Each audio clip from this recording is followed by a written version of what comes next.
Welcome to Bluegrass Brooklyn, our podcast all about the music we love, straight from the Bluegrass borough of Brooklyn, New York.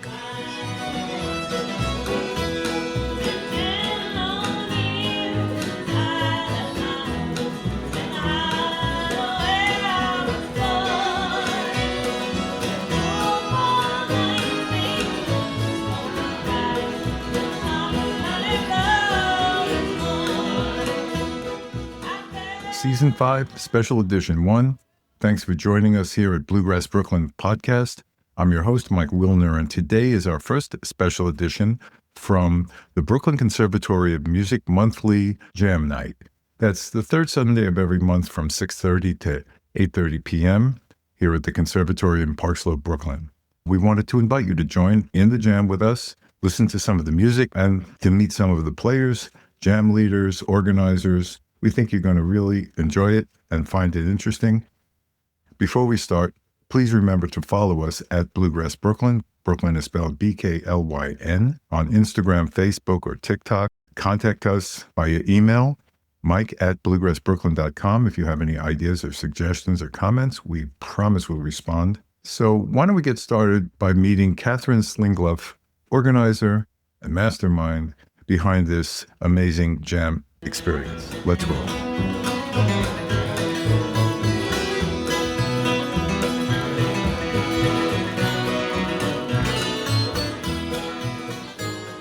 Okay, here we are at the Brooklyn Conservatory of Music with Katherine Slingluff. Katherine, first of all, thanks for taking time. Yeah, happy to be here with you, Mike. So let me set the context here. Every month there's a Bluegrass Jam here at the Brooklyn Conservatory of Music, which is one of the iconic institutions for music here in Brooklyn.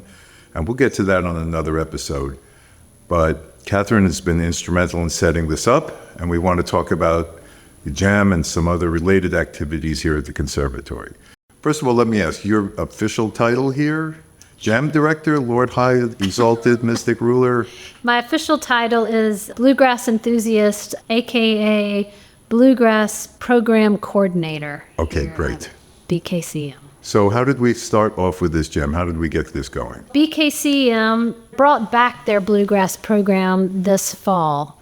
Prior to COVID, they had started a Bluegrass program for youth and had a very faithful following for, I think it was 2 years. It was led by Mike Clifford and Ken Shoji.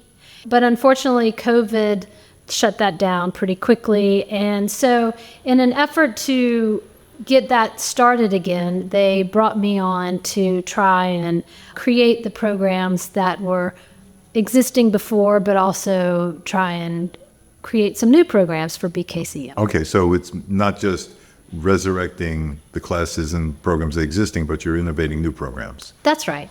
Yes. Prior, it was more geared towards youth, and we hope to continue that. But now we're going to bring in some adults and classes and try and expand from there. And in addition to bluegrass events that will feature working bluegrass musicians in the area. And there are plenty of those. Yes. There really are. I keep reminding people that Brooklyn is the bluegrass borough, and we've got some of the finest bluegrass musicians here, both in just around jam circles and who reach regional and national stages. And we have some of them here. So tell us about the instructors here. When I started to think of an adult jamming class for BKCM, my first call was to Christian Apuzzo, who I've known Christian for quite some time, and I know he is a wealth of knowledge in the bluegrass genre and a wonderful singer. So I got him on board, but also Ken Shoji, who was also already around and had participated in being a leader prior. So I tapped both of them to be the leaders of the Adult Bluegrass Jam. And then, so we started that in the fall, but it took a little bit more time to try and get things in order for the youth programs. Right. So I went to Alex Dean. So Alex was happy to help me think of all the teachers that could help and to start navigating a curriculum for the youth program. That's great. Now, As I understand it, the conservatory structures their programs in a semester cycle. Yes, it's the 16-week semesters. So one of my first questions when I was hired, Brian Dry, who leads the community music school here at BKCM, I said, well, why don't we have 12-week semesters? Why are they longer 16 weeks? And I quickly realized why once I started trying to put together my first class here and recruiting students and advertising. And it became evident that if you're doing that every 8 weeks or, even 12 weeks, it comes around very quickly. Right. Plus, you can have a more robust curriculum when you have that much time with a student. You can really cover a lot of ground. Right. Now, the curriculum is specific to jamming, right? That's right. Yes. And just introducing a lot of bluegrass music to people who might not have heard a lot of the standard music or know the history of it. I think you mentioned the next step might be instrument-specific classes. Yes. So we're hoping this fall to expand on the adult curriculum for now and find individual teachers for the individual instruments that can then come together and jam together as part of the curriculum as well. Oh, that's a great idea. Yeah. So what about yourself? I would like to hear a little bit about your musical journey. Oh, yeah. So I grew up in a musical family. My mom was a classically trained pianist. There were 4 of us. And so my mom regularly tapped us to sing together, to lead music, mainly in church setting or in community music that she led. And so singing was my main instrument. But when I married my husband, Andy, who loved to play the guitar and loved to sing as well, we started just singing together. But I've always loved the mandolin and been gravitating towards that instrument. So I think it was our 2nd or 3rd wedding anniversary. He gave me a mandolin and encouraged me to start taking lessons, which was really nice. Yeah. So this was in 2007, I believe, in Brooklyn. And so the person who was pretty new on the scene was Michael Daves. So I started taking lessons with him, and that's starting from ground zero. I had a lot to learn. But good place to start, though. It's a great place to start. He was amazing, and I took private lessons with him and then also took jamming classes with him. So we would go to Patty Riley's in the city and go there pretty regularly and start getting familiar with the etiquette of jamming and hearing some of the songs that they're playing on a regular basis. So my husband and I, it helps that we both are enthusiasts and like to play around the house because that keeps you motivated. Oh, sure. What about these? Do they? Yes. I have 2 children, and I think out of having to be around it all their lives, they started picking up an instrument. So now we all 4 play together. We often perform together too when we have a chance. My son, 14, he plays the stand-up bass. Maggie plays the guitar, and I play the mandolin. Andy plays the guitar. Maggie plays the piano some too, and is amazing. So you got a family band going. We have a family band going on, yes. But any chance we can to kind of be a part of a musical scene, we take advantage of. That's fun. So back to the jam. Let's talk a little bit about the structure. So we're here, first of all, in the what would you call this, the ballroom? Or it's the concert hall. The concert hall at the Brooklyn Conservatory of Music. This is a wonderful space to have a jam. I'm hoping to have a square dance here in May. We have Melody Berger and Christian Apuzzo both leading tonight with Sam Dallas on bass. Oh, great. This is going to be maybe our 4th or 5th time having a jam here. And one of the first and second times I realized quickly that we have equal amount of people coming to listen as we do play, which is kind of exciting, and it tells me that people are eager to hear this style of music, and so we have a community that's hungry for it. Yeah, I'm noticing that as we sit here, I notice all the chairs set up around the perimeter of the jam circle for audience, and that's always very encouraging for the musicians. Yeah. It can be encouraging and nerve-wracking. Yes, that's true too. As a musician who often makes a lot of mistakes, but as I keep telling, people who are curious about joining our classes, it's not about perfection. It's just about getting together, playing music together, and being a part of a community. So I'm having some trouble placing exactly what part of Brooklyn your accent is from. the deep south part of Brooklyn. I've been in Brooklyn for 20 years now, but I'm from southeast Alabama, a small town called Dothan, Alabama. Yeah. So how does a nice Alabama girl find her way up to Brooklyn, New York? Yeah, well, I followed a man. That's always a story. Which is it's a common story. But he is from my hometowns. He moved up here right out of college. So when we got together, I moved up here for him and thought, oh, this will be fun. We'll be newlyweds in the city. Then we'll, go somewhere and start having a family. And 20 years later and 2 kids later, we're still in the same spot as we started. So that's great. It's hard to leave Brooklyn once it's hard. It's a great place to raise kids. And people down from my hometown, can't believe that we've raised our kids here, just not knowing what it's like. But I tell them all the time, it's just kind of magical to be able to walk everywhere you need to go and be in such a wonderful community. We're here in the empty concert hall, but what's going to happen here in the next hour or so? Yeah, I'm hoping it'll start to trickle in. Yes, we've had the people who have shown up, so I'm hoping they'll join us again. And if not, then I'll be singing on and on for about, a 10-minute version of On and get Sam to back me up. So enter Sam Dallas, Yay. who's also been a guest on the show. So I think Christian's been on the show. Yes. Melody's been on the show. Hi, Sam. Say hi to the listeners. What's up? Yeah. How's it going? It's Sam going is well. actually in my husband and I's band too. So I hear. Don't you play in old Grimes or?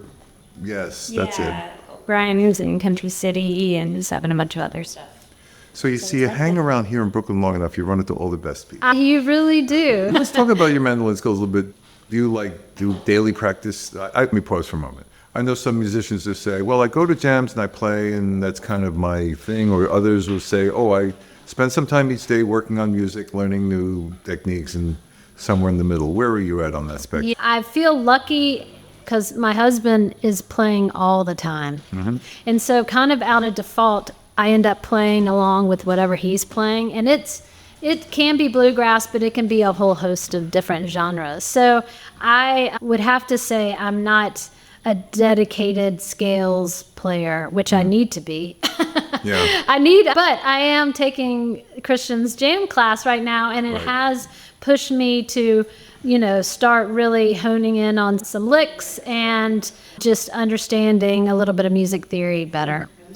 Okay, so people are starting to trickle in. We don't want to discourage people from coming in and socializing. So before I let you go, what would you say to the person who's on the fence, not sure if they want to start jamming or not? Oh, well, there should be no hesitation. I think there's a community out there for you. Come on, and if you don't want to play, you can listen and get, familiar with some of the tunes and go home and try them. But I think only good things will come out of trying and getting involved. Absolutely. Katherine, thank you for taking time. Now we're going to take a break and get started getting ready for the jam. Great. Thank you, Mike.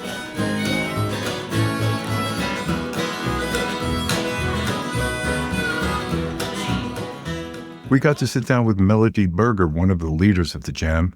And by the way, that incredible fiddle playing you heard at the beginning of the show is her. And she shares some of her thoughts about the jam, music in general. So let's give a listen. So here we are with Melody. Hi. Hi, Melody, and welcome back to the show.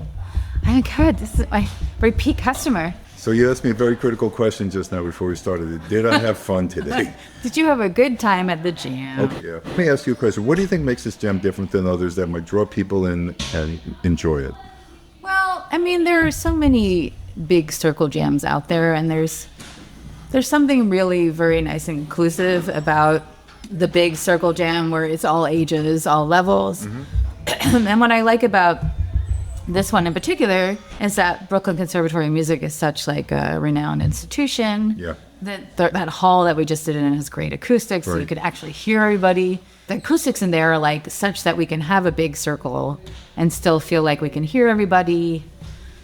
They're always a treat for me because I like this place a lot. I love doing anything with BKCM. Well, let's not forget, we have an all-star cast here. Yourself on fiddle. We have Christian Apuzzo and other friend of the show on guitar, and Sam Dallas, yet another friend of the show on bass. So on bass, yeah. it's like a strong engine driving things.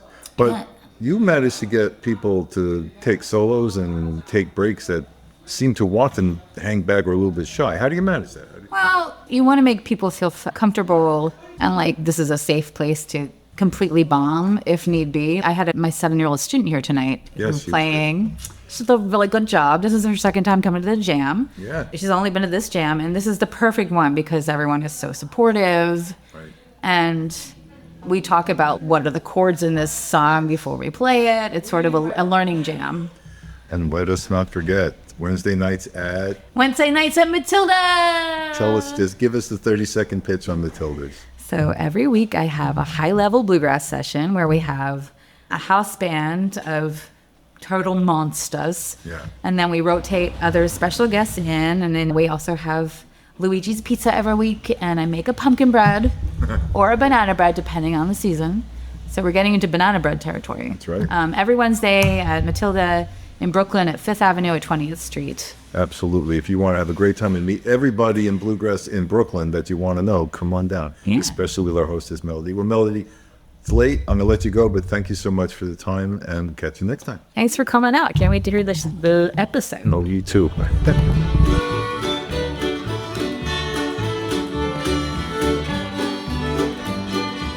That 7-year-old student that Melody mentioned was Mina, and she stood up and led 2 songs, playing fiddle. Really incredible. Why don't we listen to some of her playing? All right, Mina! This is Lazy John. We're in D. Yeah, that's it. All right.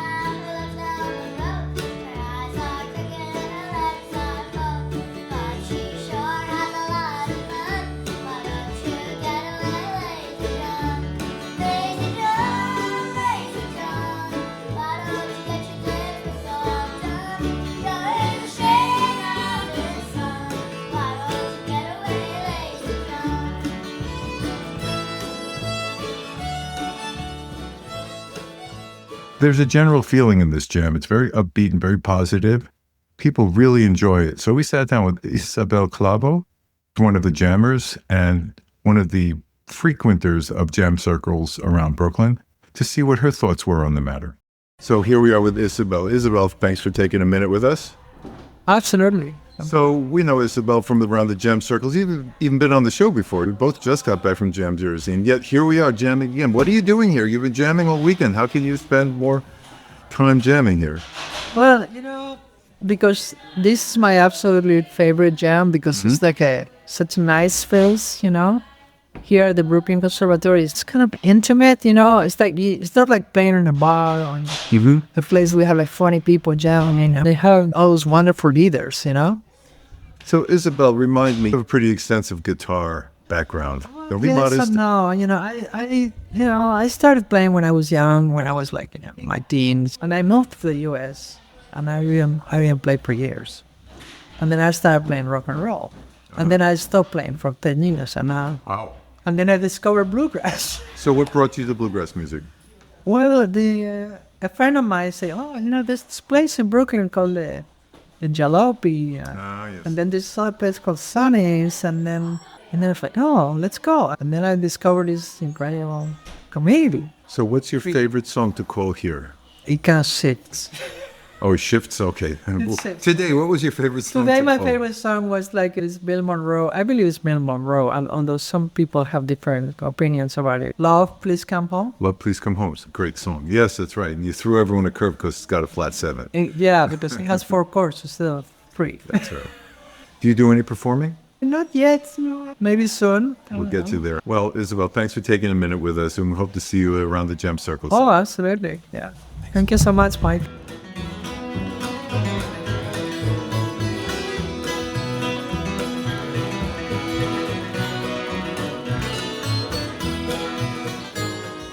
Before we go, I can't resist playing a little bit more of the music we played at the jam that night. You can hear the joy and the love of music coming through. Let's give a listen.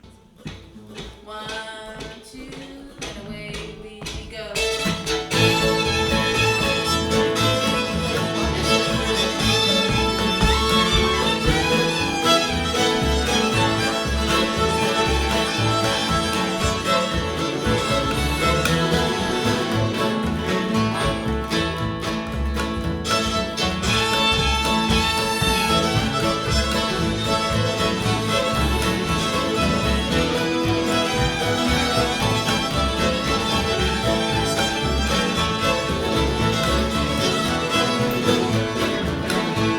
My sweetheart is gone, I'm so lonely.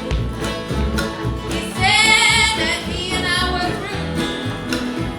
So I started on drinking for pastime, driving nails in my coffin over you. I'm just driving nails in my coffin. Every time I drink my love, I'm driving nails in my coffin. Driving those nails all over you. Till I got a Katherine.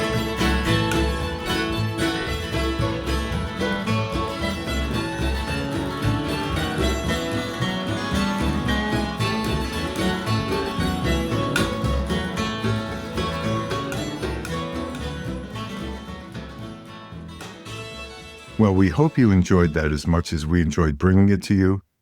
We'll be at the Brooklyn Conservatory of Music Jams every third Sunday, 6:30 to 8:30 p.m., bringing you insights into the players, the artists, the guests, the jammers, and interviews with other interesting personalities. So we look forward to the next special edition. Until then, please remember to follow us at Bluegrass Brooklyn. Brooklyn is spelled BKLYN on Instagram, TikTok, or Facebook. If you want to, please drop an email to mike@bluegrassbrooklyn.com with any thoughts, suggestions, requests, ideas. Just say hi. We promise we'll respond. And if you're looking for jams in Uptown Manhattan, Bronx, Riverdale, New Jersey, and increasingly around the country, check out bluegrassjamsnearme.com. Okay, that's it. And we really do look forward to seeing you around the jam circle.